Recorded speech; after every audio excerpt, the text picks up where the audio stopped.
તો ચલો અમે આવી ગયા હવે લારી ઉપર, જોઈ શકો તમે. અને ભાઈ 17 જાન્યુઆરી પહેલા મહિનાની 17 તારીખ હતી ને, તારનો આ રસ્તો બની રહ્યો છે.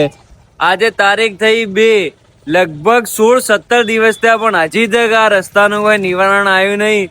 હવે અમારે આ ધંધાનું શું કરવાનું? હવે આ ધંધાનું શું કરવાનું? આપણે આ તો અડધો મહિનો જતો રહ્યો, હપ્તાના પૈસા ચોથી કાઢશો, એટલે ગાડી ઘેર પડી ને એના પૈસા ચોથી લાવશો? કોઈ ખેંચી જાય ભાઈ આઈને. 1.5 મહિનો તો મારે થઈ ગયો. મને પૂરો પગાર, તો બી મને પૂરો પગાર આપે, એના ઘરમાંથી કાઢીને મને પગાર આપે છે. પણ હું કહું કે કાલ દિવસ તમને લાસ્ટ ફાઇનલ આપું છું કે કાલનો દિવસ રસ્તો ખોલી નાખો.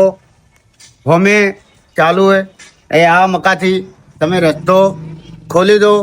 તમને હું આટલી વિનંતી કરું છું. પછી તમે કહેજો મત કે પબ્લિશ બોલ્યો તો, અને હલકે એવી વિડીયો ઉતારુંગા કે તમે જિંદગીમાં યાદ કરશો. ના ભાઈ, પહો ખાલી એમની એમ બોલી રહ્યો, એવું બધું કોઈ નહીં કરવાનું અમારે. તમે તાર શાંતિસર રોડ બનાવો.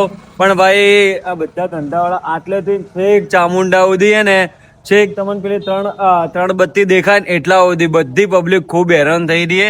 અડધો મહિનો થઈ ગયો ભાઈ. હવે આ રસ્તો ફટાફટ ખોલો ભાઈ, અમારે આ ધંધામાં ખૂબ હેરાન થવું પડે. અમારા 17 દિવસથી લારી ખોલો પણ કોઈ જોવાનું નહીં. ઘરના ગાંઠીને પવાને પગાર આલીએ હે, બાકી એવું બધું અમારે કોઈ એવો કોઈ પેલું નહીં વિડીયોનું કે અમે કોઈ પેલું ઓબ્જેક્શન ઉઠાવશો ને એ બધું અમારે કોઈ નહીં. બસ ખાલી અમારી એક વિનંતી છે કે આ રસ્તો ચાલુ કરાવો ભાઈ.